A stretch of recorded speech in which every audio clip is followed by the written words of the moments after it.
STV news కి స్వాగతం. ముందుగా ముఖ్యాంశాలు.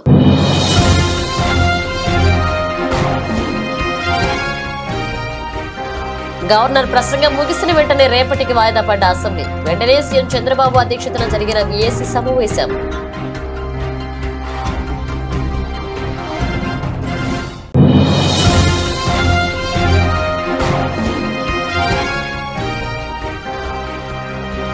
అసెంబ్లీ సమావేశాలకు హాజరు కాకూడదని నిర్ణయించిన వైసీపీ అధినేత జగన్ ప్రజా సమస్యలపై పోరాడుతూనే ఉంటారని వెల్లడి.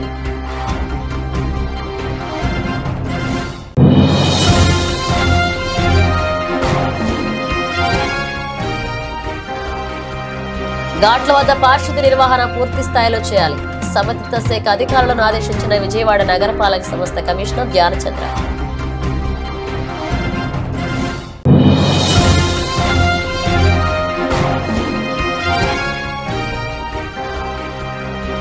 ఏపీ సీఎం పేరును తప్పుగా పలికిన governor. AP CM Narendra Chandrababu అంటూ పిలిచిన governor Abdul Nazir.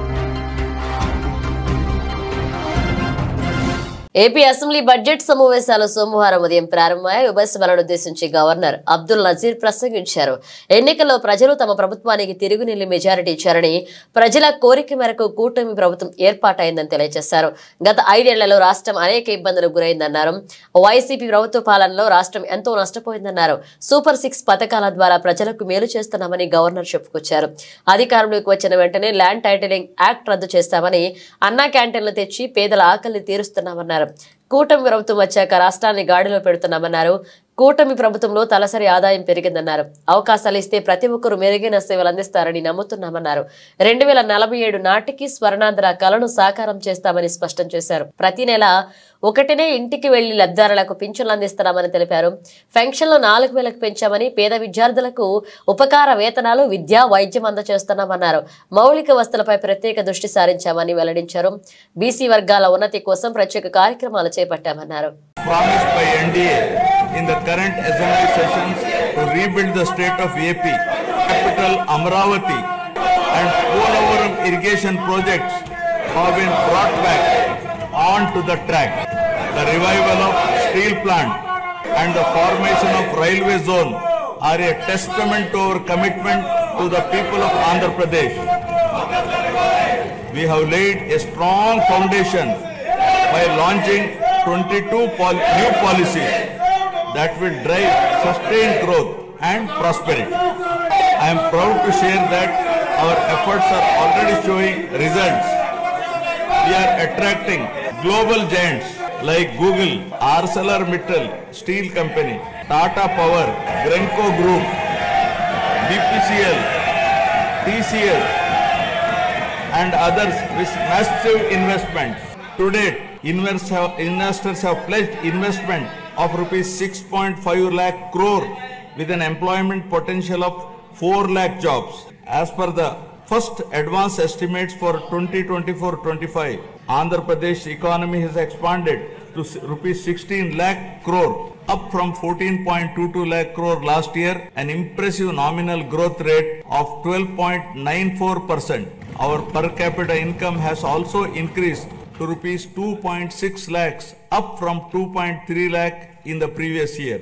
This progress is powered by strong performances across all key sectors. Agriculture and allied activities have grown at 15.86%, industries at 6.71% and services at 11.70%. As the great social reformer, late Kandukuri Veerasalignam Garu had said, అవకాశాలు ఇస్తే ప్రతి మనిషిలో మేటి నైపుణ్యం వేలుగొందుతుంది. నేడు AP assembly సమావేశాలు ప్రారంభమయ్యాయి. ఉభయ సభలను ఉద్దేశించి గవర్నర్ అబ్దుల్ నజీర్ ప్రసంగించారు. గవర్నర్ ప్రసంగం ముగిసిన వెంటనే రేపటికి వాయిదా వేశారు. ఏపీ బడ్జెట్ సమావేశాలు రేపటికి వాయిదా పడ్డాయి. ఉభయ సభలను ఉద్దేశించి గవర్నర్ ప్రసంగించారు. వైసీపీ సభ్యుల నిరసనల మధ్య గవర్నర్ ప్రసంగం కొనసాగింది. కాసేపు నిరసన కార్యక్రమాన్ని చేపట్టిన వైసీపీ సభ్యులు ఆ తర్వాత సభ నుంచి వాకౌట్ చేశారు. వైసీపీ వాకౌట్ తర్వాత గవర్నర్ ప్రసంగం కొనసాగింది. ప్రసంగం ముగిసిన తర్వాత ముఖ్యమంత్రి చంద్రబాబు, అసెంబ్లీ స్పీకర్, శాసన మండలి చైర్మన్ గవర్నర్ ను వాహనం వరకు తీసుకువెళ్లి వీడ్కోల పలికారు. అనంతరం సభను రేపటికి వాయిదా వేశారు. సభ వాయిదా పడిన వెంటనే బీఎస్సీ సమావేశం ప్రారంభమైంది. ఈ సమావేశాల్లో అసెంబ్లీ సమావేశాల్లో చర్చించాల్సిన అంశాలపై అజెండాను నిర్ణయించారు.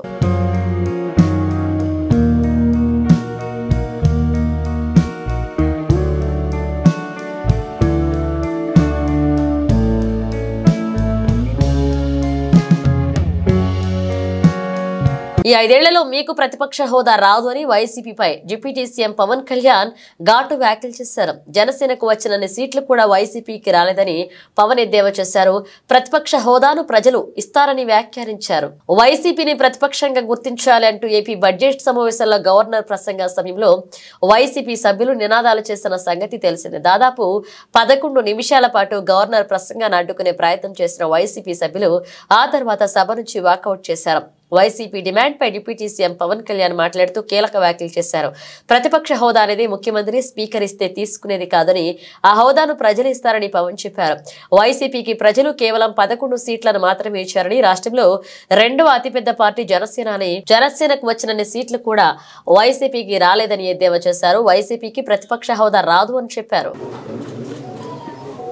గత ప్రభుత్వంలో ఉన్న నాయకులు, వారి సభ్యులు చాలా హుందాగా గవర్నర్ గారు ప్రభుత్వం తరఫున ఆయన సందేశాన్ని తీసుకెళ్తున్నప్పుడు వారు చేసింది ఏమాత్రం సబబుగా లేదు. గవర్నర్ గారు గత నెల రోజులుగా ఆయన ఆరోగ్య పరిస్థితి బాగా లేకపోయినా కానీ కంటిన్యూస్గా తీవ్ర జ్వరంతో బాధపడుతున్నప్పటికీ కూడా ఆయన ప్రత్యేకించి వచ్చి ఆయన రోజుని చాలా ఘనంగా, చాలా బలంగా ఈ మెసేజ్ని ఇచ్చినందుకు ముందుగా గవర్నర్ గారికి మా ప్రత్యేక ధన్యవాదాలు. గవర్నర్ గారి ప్రసంగంలో వైసీపీ అగ్రనాయకత్వం కానీ, సీనియర్ నాయకులు కానీ, వారి ఎమ్మెల్సీ సభ్యులు కానీ గవర్నర్ గారి ప్రసంగం పత్రులు చించేయడం కానీ, లేదంటే వారు ప్రత్యేకించి డిమాండ్ మాకు ప్రతిపక్ష హోదా ఇవ్వాలి అనేది చాలా బలంగా మాట్లాడుతూ వచ్చారు. ఇది అడిగితే వచ్చేది కాదు, అది ప్రజలు ఇస్తేనే వస్తుంది. బేసిక్గా ఒకటి హైయెస్ట్ మెజారిటీ ఎవరికి ఉంది వాళ్ళు ప్రభుత్వం ఫామ్ చేస్తారు. వాళ్ళకంటే నెక్స్ట్ స్టేజ్ ఎవరికి ఉంటే వాళ్ళకి ప్రతిపక్ష హోదా ఇస్తారు. అంతేగాని గతంలో మేము ప్రభుత్వాన్ని పరిపాలించాం కాబట్టి మా ప్రతిపక్ష హోదా ఎవరికి ఇవ్వరు. ఏపీ అసెంబ్లీ బడ్జెట్ సమావేశాలు ప్రారంభమైన వెంటనే సభలో తీవ్ర గందరగోళం చోటు చేసుకుంది. ఉభయ సభలను ఉద్దేశించి గవర్నర్ ప్రసంగిస్తుండగా వైసీపీ సభ్యులు నిరసన చేపట్టారు. స్పీకర్ పోడియంలోకి చొచ్చుకు వెళ్లిన వైసీపీ సభ్యులు గవర్నర్ ప్రసంగాన్ని అడ్డుకునే ప్రయత్నం చేశారు. ప్రజాస్వామ్యాన్ని కాపాడాలని, వైసీపీని ప్రతిపక్షంగా గుర్తించాలని వారు నినాదాలు చేశారు. గందరగోళం మధ్య గవర్నర్ తన ప్రసంగాన్ని కొనసాగించారు. దాదాపు 11 నిమిషాల పాటు నినాదాలు చేసిన వైసీపీ సభ్యులు సభ నుంచి వాకౌట్ చేశారు. వైసీపీ అధినేత జగన్ సహా పార్టీ ఎమ్మెల్యేలు, ఎమ్మెల్సీలు అందరూ సభ నుంచి బయటకు వచ్చేశారు. ప్రస్తుతం సభలో కూటమి సభ్యులు మినహా మరెవరూ లేరు. ప్రభుత్వం తాలూకా ప్రతిష్టంభన చూసి ఏదైతే మా డిమాండ్ ఉందో, మా రెండే పక్షాలు ఉన్నాయి కాబట్టి, పాలక పక్షం ప్రతిపక్షం కాబట్టి, ఆ ప్రతిపక్షాన్ని ప్రత్యేక ఇస్తే దాని మీద ఆధారపడి ఉంటుంది మా తాలూకు స్పందన. అధికార పార్టీ తాలూకా ప్రతిష్టంభన మీద మాది ఉంటుంది. లేకపోతే మీ ద్వారా ప్రజలతో మా సమస్యల్ని, మా ప్రజల సమస్యల్ని, ప్రజల తాలూకా బాధల్ని, విన్నపాలని అన్నీ వీటి ద్వారా ప్రతిబింబిపోతాం. ఇంకా అవసరం ఉంటే క్షేత్రస్థాయిలో పోతాం, పోరాటాలు చేస్తాం, ప్రభుత్వాన్ని చొక్కా పుచ్చుకొని దాని వీధిలో నిలబెడతాం.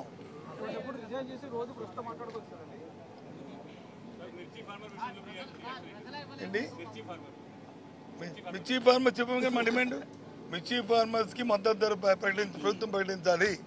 ఆ మద్దతు ధరకి ప్రభుత్వమే కొనుగోలు చేయాలి. మార్కెట్ ఇంటర్వెన్షన్ జరగాలి. కేంద్రం ఎప్పుడో ఇస్తుందని ఎదురు చూడడం కాదు. అంతవరకు రైతులు వచ్చి ఉండలేరు. రైతులు ఆత్మహత్యలు చేసుకుంటున్నారు, ఇబ్బందులు పడుతున్నారు. దయచేసి ప్రభుత్వం ఆలోచన చేయాలి అనేది మా డిమాండ్. ఓకే,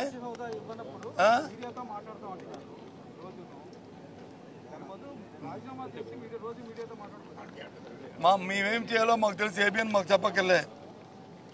మాకు ఏం చేయాలో మాకు తెలుసు. మాకు ప్రజల తరపున ఏ విధంగా మా గొంతు నిర్మించాలో మాకు తెలుసు. ప్రజల తరపున ఏ విధంగా మాట్లాడాలో మాకు తెలుసు. Okay, thank you. అందరికీ నమస్కారం. ఈరోజు రాష్ట్రంలో అనేక సమస్యలు తాండవిస్తున్నటువంటి పరిస్థితి కనపడుతుంది. ఈ రాష్ట్రంలో పరిపాలన గాలికి వదిలేసినటువంటి ప్రభుత్వం ప్రతిపక్ష హోదాని ఏ విధంగా ఎగ్గొట్టాలనేటటువంటి ప్రయత్నం తప్ప ప్రజల పక్షాన గొంతు వినిపించేటటువంటి ప్రతిపక్షాన్ని గుర్తించింది కారణం ఏంటి ఒక్కసారి గమనించండి. ఈ రాష్ట్రంలో జరుగుతున్నటువంటి అరాచకాలపై, ఈ రాష్ట్రంలో జరుగుతున్నటువంటి అఘాయిత్యాలపై, ఈ రాష్ట్రంలో జరుగుతున్నటువంటి దోపిడీపై గళమెత్తేటటువంటి ప్రతిపక్షం లేకపోతే విచ్చలవిడిగా వాళ్ళ దోపిడీని సాగించవచ్చు అనేటటువంటి ఒక కుబుద్ధితోటి కావాలని ప్రతిపక్ష హోదా ఇవ్వకుండా వారు ఎగ్గొడుతున్నటువంటి పరిస్థితి. ఇవాళ గవర్నర్ గారి ప్రసంగంలో వారిని స్పందించవలసిందిగా కోరాం.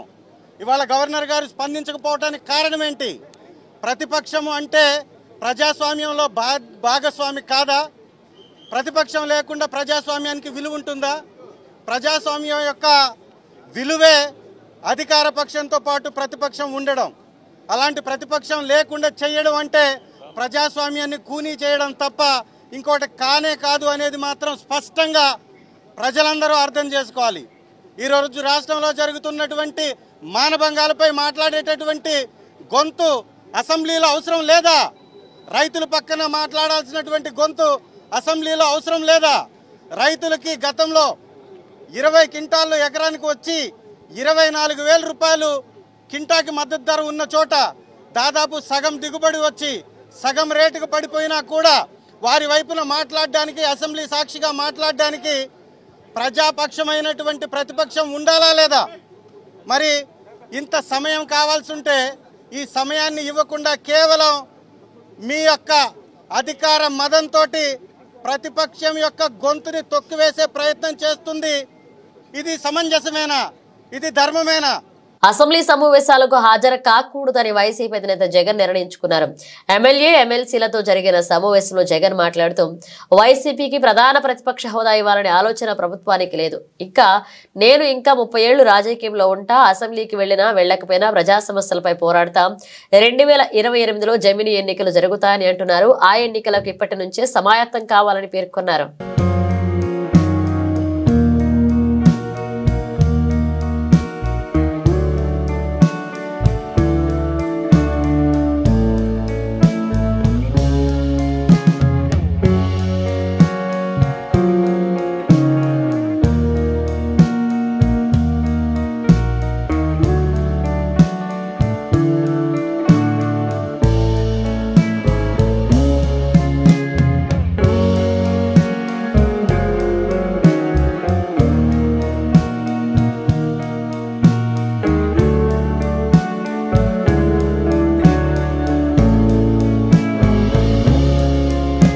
వైఎస్ఆర్సీపీ అధినేత జగన్ పై పలువురు మంత్రులు తీవ్రస్థాయిలో మండిపడ్డారు. అసెంబ్లీ బడ్జెట్ సమావేశాలు వాయిదా పడిన అనంతరం అసెంబ్లీ మీడియా పాయింట్ వద్ద మాట్లాడుతూ వైసీపీ ప్రభుత్వంలో ఉండగా చెప్పిన అబద్ధాన్ని పదే పదే చెబుతోందని, ఈ రోజు శాసనసభకు వచ్చారని, ప్రజా సమస్యలపై మాట్లాడతారని అనుకున్నారని, అయితే అక్కడ కూడా స్వార్థం చూపించారన్నారు.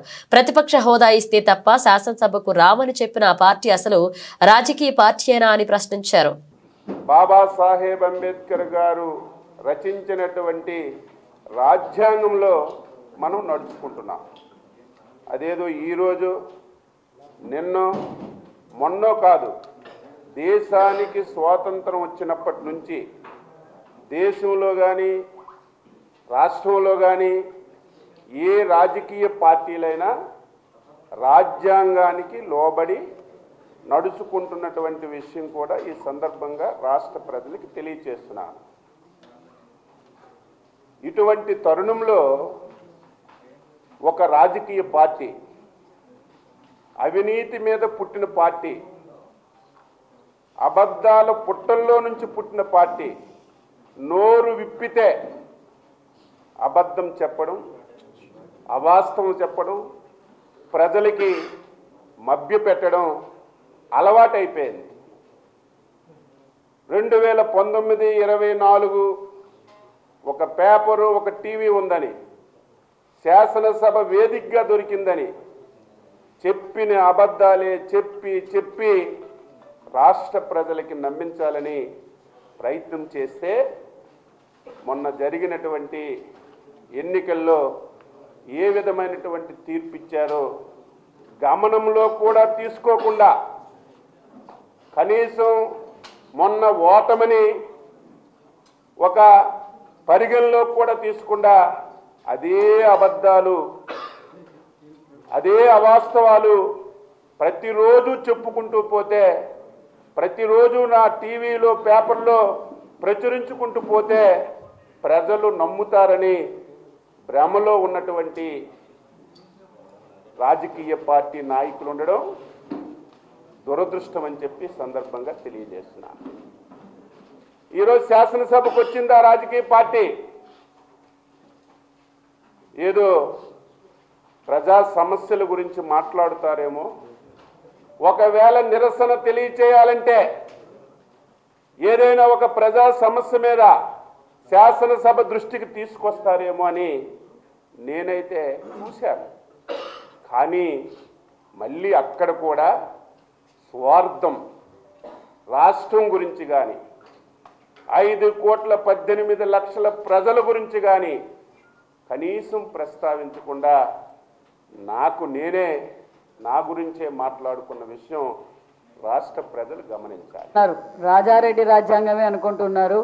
భారతదేశం అంతా అంబేద్కర్ గారి రాజ్యాంగం కొనసాగిస్తూ ఉంటే మరి ఒక ఎంపీగా, ఒక మాజీ ముఖ్యమంత్రి కొడుకుగా, మరి మాజీ ముఖ్యమంత్రిగా, ఇప్పుడు పులివెందుల ఎమ్మెల్యేగా మరి ప్రతిపక్ష హోదా ఎవరిస్తారో కూడా తెలియని విధంగా, అంటే ఆ విధంగా ఆయన మైండ్ సెట్ ఫిక్స్ అయిపోయింది. ఇంకా ఏదో ప్రజల్ని ఇంకా భ్రమ పెట్టాలి, ప్రజల్ని ఏదో విధంగా ఇంకా తప్పుడు సమాచారం, తప్పుడు మెసేజ్ ఇస్తూ ఇంకా ప్రజల్ని ఇంకా మభ్య పెట్టాలని చూశారు. ప్రజలు ఏం చేస్తే ఈ రాష్ట్రం బాగుపడుతుందనే విషయాన్ని గ్రహించే మరి పులివెందుల ఎమ్మెల్యే గారికి 11 సీట్లకే పరిమితం చేశారు. మేము మీడియా ద్వారా తెలియజేసేది ఒకటే, మీరు లాస్ట్ టైం అసెంబ్లీ జరుగుతున్నప్పుడేమో ఢిల్లీకి వెళ్ళి ధర్నా చేస్తారు. మేము క్లారిటీగా మా ముఖ్యమంత్రి గారు మాకు దిశ నిర్దేశించింది ఒకటే, కక్ష సాధింపు చర్యలు వద్దు. మేము మా మీడియా ద్వారా తెలియజేసేది ఒకటే, జగన్మోహన్ రెడ్డి గారికి మీ నిర్ణయాన్ని మార్చుకోండి, మీరు అసెంబ్లీకి రండి, ఖచ్చితంగా మీకు మైక్ ఇస్తాం, ప్రజల కోసం పోరాటం చేయండి. మీ ప్రతిపక్ష హోదా కోసం ఈరోజు గవర్నర్ గారు ప్రసంగిస్తుంటే సేవ్ డెమోక్రసీ, దానికి అర్థం తెలిసింటే మీరు ఈరోజు సేవ్ డెమోక్రసీ అనరండి జగన్మోహన్ రెడ్డి గారు. ఇప్పటికైనా గ్రహించండి ఏం జరుగుతుందో. మీకు ఓటేసిన పులివెందుల ప్రజల కోసమైనా మీరు అసెంబ్లీలోకి వచ్చి ఏదైనా జరిగితే, ఈరోజు ఓని 5 ఏళ్ళు ప్రభుత్వంలో ఉన్నప్పుడేమో మీరు ప్రజల కోసం భూమి మీద నడవలేదు, ఇప్పుడేమో తిరుపతిలో జరిగిన ఇన్సిడెంట్కేమో ఇన్సెంటివ్ కేర్లో ఉండే వాళ్ళ దగ్గర ఎలా పోవాలో కూడా మీకు తెలియదు. ఎమ్మెల్సీ కోడ్ ఉంది, మిర్చి మండి దగ్గరికి ఎలా పోవాలో మీకు తెలియదు, ప్రతిపక్ష హోదా ఎలా వస్తుందో మీకు తెలియదు. మరి అన్నీ తెలియకుండా ఎందుకు ఇలాంటి ప్రజల్ని ఇంకా ఎందుకు భయప్రాంతాలు చేయాలనుకుంటున్నారో, ఇంకా ఎందుకు ప్రజల్ని మభ్యపెట్టాలనుకుంటున్నారో ప్రజలందరికీ అర్థమైంది. ఆంధ్రప్రదేశ్ అసెంబ్లీ బడ్జెట్ సమావేశాలు సోమవారం ప్రారంభమయ్యాయి. అయితే ఈ సమావేశాల సందర్భంగా governor justice S Abdul Nazeer ఉభయ సభలను ఉద్దేశించి ప్రసంగిస్తూ సీఎం పేరును తప్పుగా పలికారు. సీఎం నారా చంద్రబాబు పేరును నరేంద్ర చంద్రబాబు గారు అని తప్పుగా పలికారు. బడ్జెట్ సమావేశాలు కొద్దిసేపటి క్రితం ప్రారంభం కాగా గవర్నర్ ప్రసంగం తర్వాత ఉభయ సభలు వాయిదా పడనున్నాయి. Shri Narendra Chandrababu Naidu garu, honourable chief minister,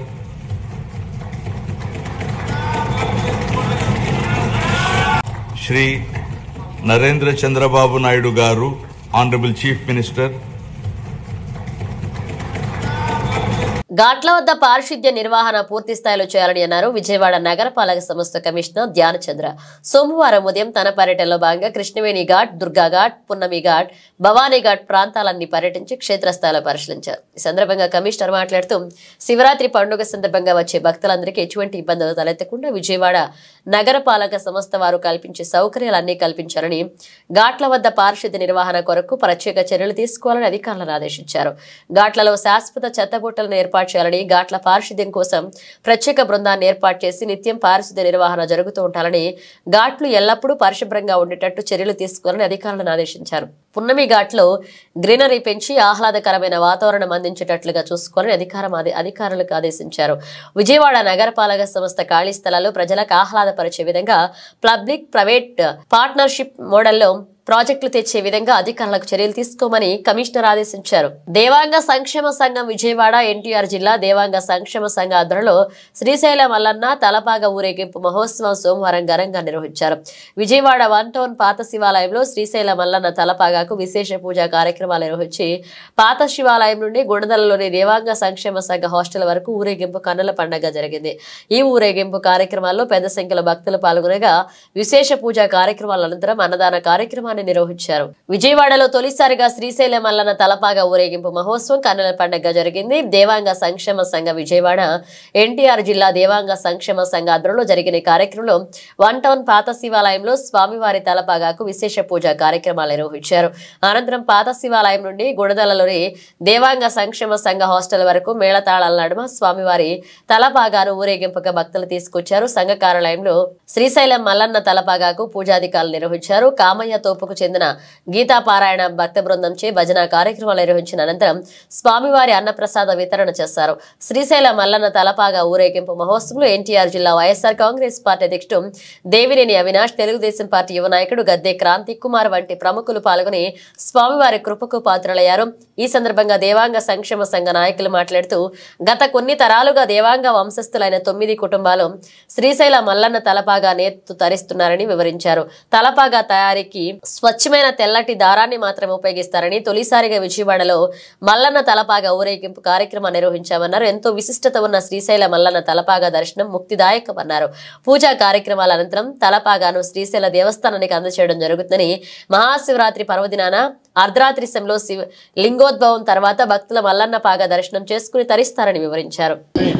ఎక్కల శంకర్రావు, విజయవాడ దేవాంగ సంఘ అధ్యక్షులు. నేను ఈరోజు 1 టౌన్ శివాలయం నందు శ్రీశైలం మల్లన్న గారి తలపాగాని శ్రీకాకుళం జిల్లా నుండి తీసుకొచ్చి ఇక్కడ పూజా కార్యక్రమాలు జరిపి ఊరేగింపుగా ఇక్కడికి తీసుకొచ్చి దేవాంగ సంఘం హాస్టల్ వరకు ఇక్కడ దంపతుల చేత పూజా కార్యక్రమాలు చేసి అనంతరం అన్నప్రసాద వితరణగా జరుపుతున్నాము. ఇంతవరకు విజయవాడ సిటీలో ఇది జరగలేదండి. ఇదే ఫస్ట్ టైం. చాలా అందరి సహాయ సహకారాలతో ఇది చాలా ఘనంగా జరుపుకున్నాము. అందరికీ కూడా మా హృదయపూర్వక నమస్కారాలు తెలియజేసుకుంటూ సెలవు తీసుకుంటాం. ఈరోజు విజయవాడ తూర్పు నియోజకవర్గంలో 3వ డివిజన్లో ఇక్కడ దేవాంగుల కులం వారు ఈ మల్లన్న తలపాగాని ఇక్కడ పూజ చేయించి దీని తర్వాత ఊరేగింపు చేసి పూజ చేయించి తర్వాత అందరికీ ఇక్కడ ప్రజలందరికీ కూడా అన్నప్రసాదం చేయించి ఇవాళ ఈవినింగ్ శ్రీశైలం తీసుకెళ్ళటం జరుగుతుంది. ఇక్కడ చాలా పండుగ వాతావరణంగా ఉంది. మొదటిసారి ఇక్కడ ఇది చేసినందుకు మన కమిటీ వారందరికీ అభినందనలు తెలియజేసుకుంటూ అలాగే మరెన్నో కూడా చేసి అందరికీ ఇలాగా హెల్ప్ చేసి అన్నప్రసాదం చేయించి దేవుడి వారికి అందరూ మనస్ఫూర్తిగా నమస్కారాలు తెలియజేసుకోవాలని కోరుకుంటూ ఇట్లు మీ గద్దె క్రాంతి కుమార్. నా పేరు బాలకృష్ణ అండి. విజయవాడ దేవాంగ సంక్షేమ సంఘం తరపున ఇక్కడ గత 1979 నుంచి కూడా ఇక్కడ సంఘం హాస్టల్ రన్నింగ్లో జరుగుతుందండి. మొదటిసారిగా మేము శ్రీశైల మల్లన్న తలపాగా కార్యక్రమం ఊరేగింపు కార్యక్రమాన్ని విజయవాడలో నిర్వర్తించడం మొదలుపెట్టింది మొదటిసారి. దీనికి పురజనులతో పాటు మా సంఘ సభ్యులు అందరూ కూడా సహకారంతో దీన్ని విజయవంతంగా నిర్వర్తించగలిగామని చెప్పని మాకు ప్రగాఢ నమ్మకంతో మేము చెప్పగలుగుతున్నాము. మారుతి అండి. ఈరోజు విజయవాడ దేవాంగ సంక్షేమ సంఘం మరియు ఎన్టీఆర్ జిల్లా దేవాంగ సంక్షేమ సంఘం ఇరువురు అందరూ కలిసి ఈ ప్రోగ్రామ్ని ఎప్పుడు విజయవాడలో ఇప్పటి వరకు తలపాగా కార్యక్రమం అనేది జరగలేదు. ఈ సంవత్సరం కొత్త కమిటీ వాళ్ళు అందరూ వచ్చారు. మా సంఘం సభ్యులు అందరూ కలిసి శ్రీశైలం మల్లన్న తలపాగా తీసుకురావాలి విజయవాడకి అని ఒక దృఢ సంకల్పంతో ఈ కార్యక్రమం మొదలుపెట్టామండి. ఉదయం 1 టౌన్ పాత శివాలయంలో స్వామివారి తలపాగాకు పూజా కార్యక్రమం మొదలుపెట్టి అనంతరం అక్కడి నుంచి ఊరేగింపుగా గుణదల మన దేవాంగ సంఘం హాస్టల్కి తీసుకొచ్చి ఇక్కడ పూజా కార్యక్రమం అనంతరం అన్నదాన కార్యక్రమం జరుగుతుందండి. దీనికి పెద్దలు, చిన్నలు, వృద్ధులు అని కాకుండా ప్రతి ఒక్కళ్ళు హాజరయ్యారండి. ఇదే మొదటిసారి కనుక మా సంఘం సభ్యులు చాలా ఉత్సాహంగా అందరూ తోడ్పాటుతోటి ఈ కార్యక్రమం చేయగలిగాము. అందులో అందుబాటులో ఉన్నటువంటి పెద్దవాళ్ళు వచ్చారు, చిన్నోళ్ళు వచ్చారు, అందరూ వచ్చారు. అలాగే మీడియా వాళ్ళు కూడా వచ్చి ఈ కవర్ చేసినందుకు మాకు చాలా సంతోషంగా ఉందండి. ఇంకా కార్యక్రమాలు అలాగే చేసుకుంటూ ఉండాలి. ప్రతి సంవత్సరం స్వామివారి అనుగ్రహం మా సంఘం సభ్యులకి, మా కుటుంబ సభ్యులకి అందరికీ ఉండాలని కోరుకుంటున్నాను అండి. నమస్కారం. నా పేరు గుత్తి త్యాగరాజు, ఆల్ ఇండియా దేవాంగ కోస్టా కోస్టి ఫెడరేషన్ మీడియా ఇన్ఛార్జి. ఇవాళ భారత సంస్కృతి సాంప్రదాయాలలో ప్రధానంగా దేవాంగ అనే ఒక కులం ఈ సమాజానికి వస్త్రాలను తయారు చేసి అందించడానికి మహాశివుడు పాలనేత్ర నుంచి ఉద్భవించిన వంశోద్ధారకుల నుంచి వచ్చింది. ఈ శ్రీశైలంలోని తలపాగా, అదేవిధంగా శ్రీకాళహస్తిలోని నందిసేవ, ఇంకా అనేక శివ ఆలయాలలో దేవాంగులకు ఒక ప్రత్యేకమైన స్థానం ఉంది. అందులో భాగంగా ఇవాళ విజయవాడలో అద్భుతంగా వైభవంగా ఈ తలపాగా కార్యక్రమాన్ని అందరూ సహాయ సహకారాలతో అద్భుతంగా జరిగారు. మొదట పాత శివాలయం నుండి వినాయక దేవాలయం వరకు వైభవంగా వచ్చారు. మరలా అక్కడి నుంచి ఇక్కడ గుణదలలోని దేవాంగ హాస్టల్ వరకు విశేషంగా వచ్చారు. ఈ కార్యక్రమాలని ఇప్పుడున్న యువత, పెద్దలు అందరూ కలిసి ఇంకా ఉత్సాహంగా చేయాలని వాళ్ళ తపన, ఆనందం చూస్తుంటే చాలా హాయిగా ఉంది.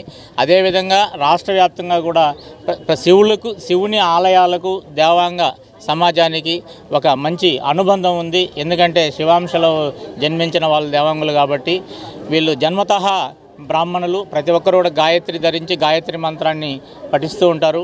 పూజా కార్యక్రమాలలో కూడా అన్నిట్లో ముందుంటారు కాబట్టి దేవాంగ సమాజాన్ని ప్రభుత్వం కూడా ఈ దేవాలయాలలో కానీ పాలక మండలిలలో కూడా ప్రత్యేకమైన స్థానం ఇవ్వాలని మేము ఈ సందర్భంగా ప్రభుత్వానికి కూడా ఒక విజ్ఞప్తిని చేస్తా ఉన్నాం. ధన్యవాదాలు. బ్యూరో ఆఫ్ స్టాండర్డ్ ప్రాంతీయ కార్యాలయం విజయవాడ ఆధ్వర్యంలో సంస్థ కోసం పనిచేసే రిసోర్స్ పర్సన్లకు అవగాహన కార్యక్రమాన్ని నిర్వహించారు. నగరంలోని ఓ ప్రైవేటు హోటల్లో ఈ కార్యక్రమం నిర్వహించగా కార్యక్రమానికి రాష్ట్రంలోని వివిధ జిల్లాల నుంచి పలు స్వచ్ఛంద సంస్థల ప్రతినిధులు, ఉద్యోగులు పాల్గొన్నారు.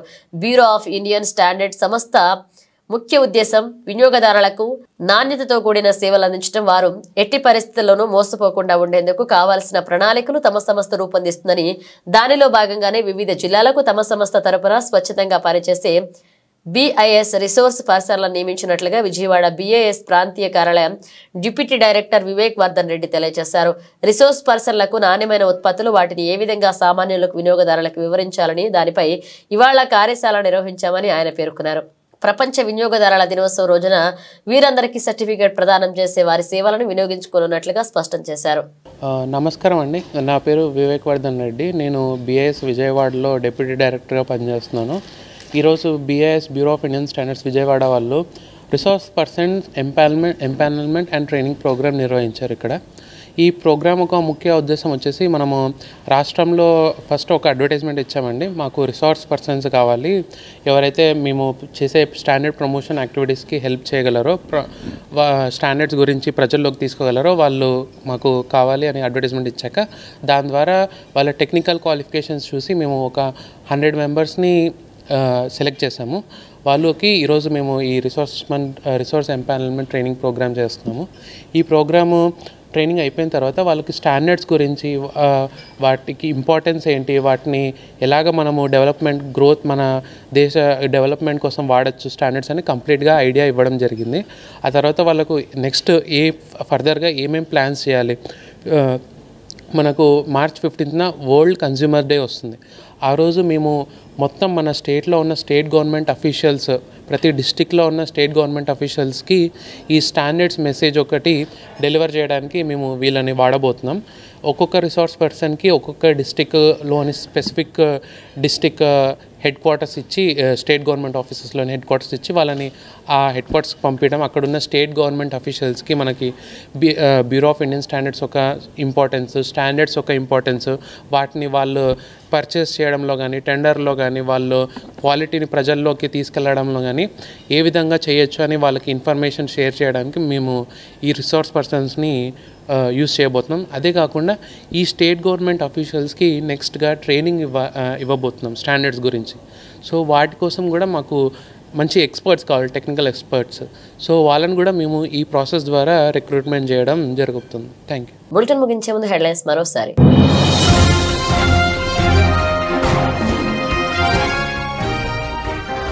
గవర్నర్ ప్రసంగం ముగిసిన వెంటనే రేపటికి వాయిదా పడ్డ అసెంబ్లీ. వెంటనే సీఎం చంద్రబాబు అధ్యక్షతన జరిగిన బీఏసీ సమావేశం.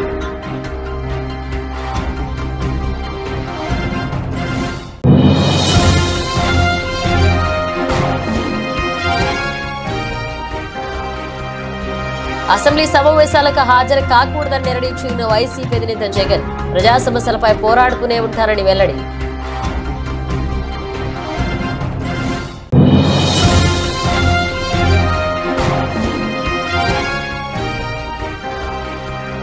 ఘాట్ల వద్ద పారిశుద్ధ్య నిర్వహణ పూర్తి స్థాయిలో చేయాలి. సంబంధిత శాఖ అధికారులను ఆదేశించిన విజయవాడ నగరపాలక సంస్థ కమిషనర్ ధ్యానచంద్ర.